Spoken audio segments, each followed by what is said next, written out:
Hey everyone, thanks for tuning in. Um, Today I just want to go over a couple of things. I don't know, I'm feeling kind of ranty, I guess. I saw a post somewhere in response to my video, and it's a common statement that I hear, especially out of Lake Ridge Health, Oshawa, um, that somebody went there, was seen by psychiatry, and was sent home. Um, Even though they had a plan, was suicidal. Um, I could guess who the psychiatrist was, one of two. Yeah. And that just frustrates the crap out of me because if somebody is going to the hospital, that's a big step to actually reach out for help. Sorry, I have a cat in my lap, so if you see me moving strange, I, I don't know how to show you. It's my little man. This is Prince. It's my Prince. Say hi, Prince. Because I'm needing to be calm, and I'm not feeling very calm. But that's what I'm doing is I'm petting my little boy, my little man. So, um, if somebody's coming to the hospital, and they are needing to be seen, especially if they've been there before, Nels, that they know that they probably should be seen. In the most minimal thing that the hospital can do is make a safety plan and make sure that they follow through on their end. I don't think any of that was done. Excuse me.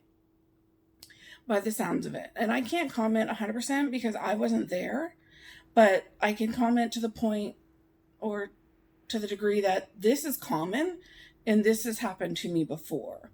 This has happened to the friends that I brought to the ER. So it's not that I'm talking out my butt. I have actually witnessed that this stuff happens. I've been to the hospital before, been very suicidal, had a plan, and they've said, go deal with it. I don't care, essentially, and sent me away. So it's a good thing that I have friends that care about me enough to make sure that I'm okay or that I'm resourceful enough. And I do have a 19-year-old reason to live. So that does pop into my head from time to time when I'm trying to remember that being here is important. Though it wasn't early on before she was here. So, and Lake Ridge Health has always been like this. So Oshawa General, Lake Ridge Health, whatever they call themselves, it's always been like this. I understand to a degree what they're doing, but they need to make sure that they're following up and that they have a proper plan for this person. There's some things I'll get into later about what helped me and how Kingston dealt with things, and them not admitting me actually turned out to be a good thing. I had to learn to stand on my own 2 feet, but I had a plan. I was in a full-time day program at the time, so it wasn't so bad. But they don't have that here. There is no such thing as full-time day program anymore, at least not here in Durham region. The other thing is that I just kind of wanted to touch on is I also see a lot of people get down on people for being on ODSP or Ontario Works and living off the government. If you've never been where we are, you have no right to say anything about that because you don't know what we're going through. But in the same sense, you guys don't give us a chance. I'm starting to kind of backslide a little bit. My negative thoughts are creeping in again, and I'm struggling day to day. And yes, part of that is because it's Christmas, but a lot of that has to do with I don't feel like I have a purpose again. I don't feel like I have a reason to get up every morning. And AKA, I don't have a job. And when I was doing my best is when I was working at the shelter in downtown Toronto. Even though there was a lot of things that happened there that shouldn't have happened, that were BS, they were still learning opportunities for me, and I hope for them. Um, and in all the jobs that I've had, they've all been learning opportunities. But that's when I feel my most alive, when I feel my best, and when I do my best. Not only am I being productive, but I have, oh, there he goes. Um, I have an income that I can actually survive off of, because being on ODSP isn't enough to survive off of. And right now I'm going through some stuff also in my home that makes my home feel unsafe.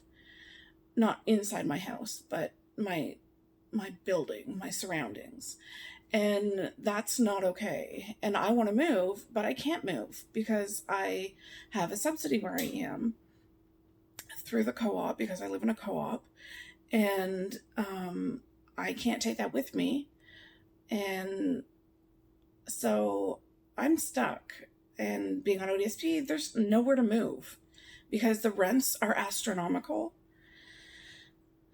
So I get really frustrated with these pieces of paper. I've had a few job interviews where I thought, sorry, I'm just moving the table, that I thought that I should have gotten that job, and I still don't understand why I didn't. And I think it comes down partly to the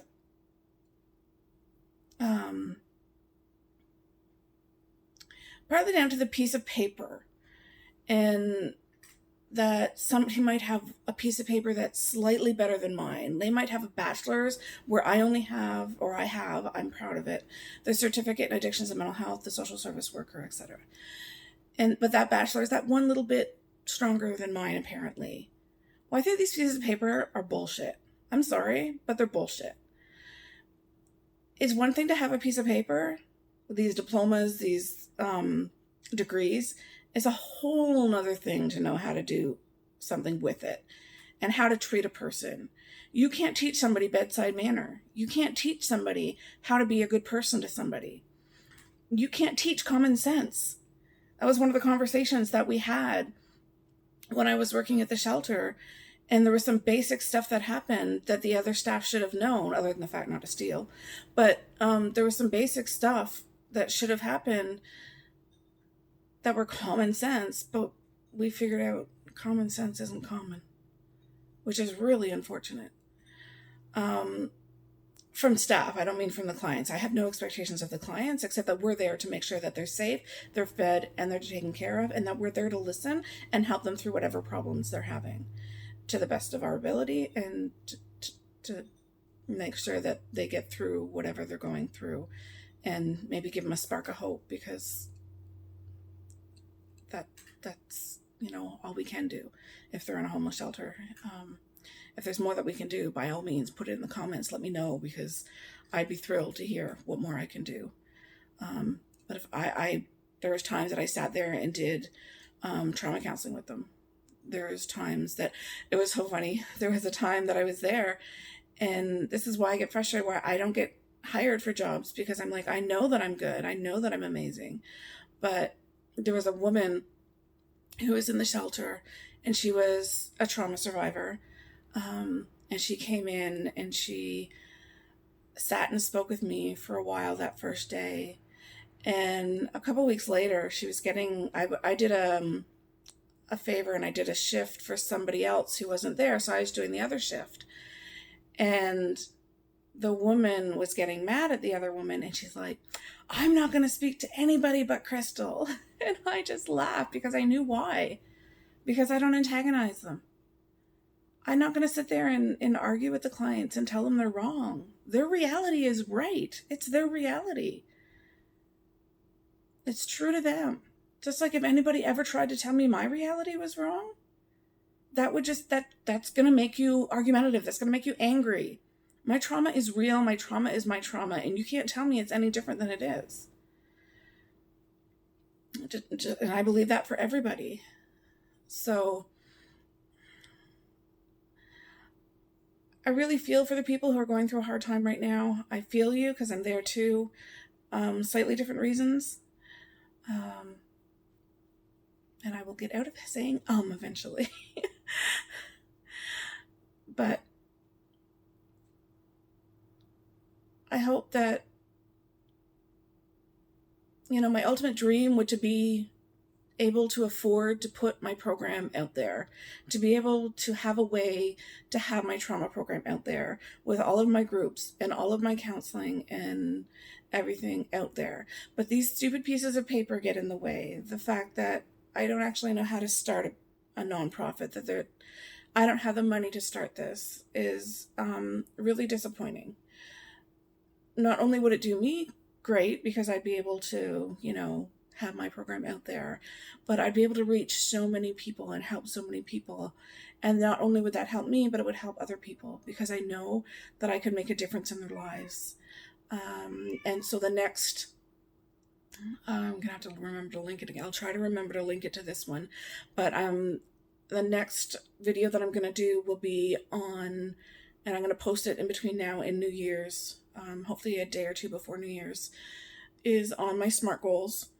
I know SMART goals are pretty popular, but I'm going to walk you through them and how to create from not just a basic goal, but a SMART goal, which is actually going to move you forward. And let's keep trucking together because my baby, sorry, that's my other kitty. We can keep trucking together, and she's not usually this friendly. She knows my attention is somewhere else. So I'm gonna go hang out with my kitties, and you guys have a good day shopping on Boxing Day. Take care of yourself and respect yourself, and I'll see you again. If you like any of my videos, please hit subscribe and hit the bell, and it'll notify you when there is new content. Take care.